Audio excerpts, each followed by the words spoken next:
Semua bisa kena. Semua bisa kena. Semua bisa kena. Semua bisa kena. Semua bisa kena. Semua bisa kena.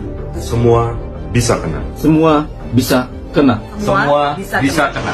Semua bisa kena. Semua bisa kena. Semua bisa kena. Semua bisa kena. Semua bisa kena. Semua bisa kena.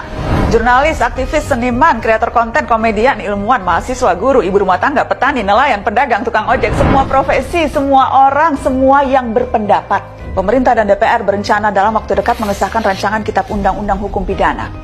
Rencana ini banyak ditentang karena prosesnya tidak transparan. Sampai sekarang, tidak ada yang tahu draft terbaru yang bakal disahkan itu isinya seperti apa. Tentu saja ada yang tahu draftnya seperti apa, tapi bukan kita-kita, bukan publik. Ya mereka-mereka yang ngutang-ngutik pasal aja yang tahu. Kenapa sih sukanya main rahasia-rahasiaan? Kenapa sih makin kesini makin hobi bikin undang-undang dengan sembunyi-sembunyi? Apanya yang mau disembunyikan sih? Bikin resah? Jangan-jangan memang kita sengaja dibikin bingung. Gimana nggak bingung? Kita dipaksa berpegang pada draft tahun 2019, draft yang sudah ditunda pengesahannya karena derasnya penolakan publik. Draft yang memuat banyak pasal bermasalah. Itu juga yang jadi alasan Presiden Joko Widodo menghentikan pengesahan RUU KUHP saat itu. Draft yang hingga kini masih memuat banyak pasal kontroversial. Beberapa bahkan sangat genting sebab mengancam kebebasan berekspresi dan berpendapat karena memidanakan orang-orang yang dinilai melakukan penghinaan terhadap pemerintah dan penguasa. Mari lihat beberapa pasal bermasalah ini. Pasal 353 dan 354.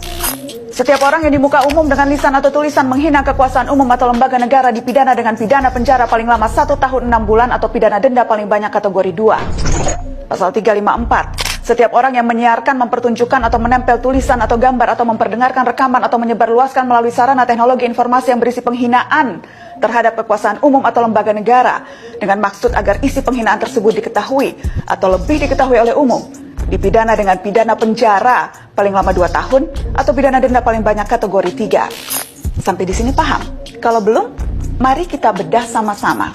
Semua aturan pidana itu pasti ada tujuan hukum yang ingin dilindungi. Misalnya, melindungi harta lewat larangan mencuri, melindungi nyawa lewat larangan membunuh. Jadi mari lihat lagi pasal-pasal ini, apa tujuan yang mau dilindungi. Di penjelasan pasal 353 disebutkan, aturan itu dimaksudkan agar kekuasaan umum atau lembaga negara dihormati. Oke, jadi tujuannya melindungi martabat penguasa. Dalam hal ini DPR, martabat DPRD, martabat kepolisian, kejaksaan, dan kepala daerah. Padahal sebenarnya, kalau kerjanya bagus, martabat bisa terlindungi dengan sendirinya kok. Tapi oke lah, anggap saja kita ikuti logika penguasa ini. Nah, tujuan ini dalam konteks HAM perlu diuji dan diseimbangkan dengan tujuan lain jika berbenturan. Dalam pasal-pasal ini tujuan menghormati kekuasaan berbenturan dengan melindungi kebebasan berbicara publik. Pertanyaannya, mana yang harus didahulukan? Memang dalam Undang-Undang Dasar dinyatakan hak asasi tertentu termasuk berekspresi boleh dibatasi. Pasal 28J ayat 2 menegaskan hal itu. Tapi dalam konteks HAM, pembatasan itu harus memenuhi beberapa prinsip. Diatur dalam undang-undang reasonable atau beralasan, necessary atau dibutuhkan, dan proporsional atau tidak berlebihan.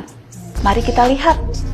Apakah pembatasan kebebasan berbicara atas nama menjaga martabat lembaga negara ini beralasan dan dibutuhkan? Perlu dibuktikan, ketiadaan aturan ini bakal merugikan lembaga negara dalam menjalankan fungsinya. Satu lagi, apakah ini proporsional? Dalam arti tujuan yang ingin dicapai tidak menjegal tujuan lain yang lebih besar. Dalam hal ini ya kebebasan berekspresi. Ingat pasal 28 Undang-Undang 45, sakral. Kalau kita mengaku sebagai negara demokrasi, tanpa kebebasan berserikat, berkumpul, dan berpendapat, tidak akan ada demokrasi. Yang ada hanya demokrasi di atas kertas. Datang ke bilik suara, nyoblos, udah deh. Giliran lagi janji-janji, malah dipidana. Di negara demokrasi, kebebasan berekspresi menjadi hak sangat fundamental bagi jaminan pelaksanaan HAM lainnya. Termasuk untuk menyuarakan, memperjuangkan hak-hak lain ketika negara luput memenuhi. Dan mari akui saja, negara kita suka luput kan? Atau jangan-jangan bagi pembuat undang-undang, derajat penguasa memang dinilai lebih berharga? Wah, udah kena kalau gini pola pikirnya. Selain tidak terlihat adanya proporsionalitas, definisi penghinaan di RUU KUHP masih kabur. Apa ukurannya semua ucapan atau tindakan masuk kategori menghina? Lagi-lagi karet. Nggak cukup undang-undang ITE bikin gempar terus. Masih kurang ya undang-undang ITE? Terakhir, kita bicara asas hukum, equality before the law. Semua pihak sama kedudukannya di hadapan hukum. Diperkuat putusan Mahkamah Konstitusi yang menekankan asas persamaan kedudukan antara pejabat dan warga negara di hadapan hukum. Jika warga bisa dipidana karena menghina lembaga negara, apakah pejabat lembaga negara juga bisa dipidana karena menghina warganya secara umum? Sering kan kita dengar pejabat bilang, masyarakat kita masih bodoh, masih malas, kebanyakan ngeluh, bangsa nyinyir, kritik doang, nggak ada solusi. Terus gimana kalau lembaga menghina dirinya sendiri? Perilaku korup, kerja asal-asalan, termasuk bikin undang-undang tidak transparan.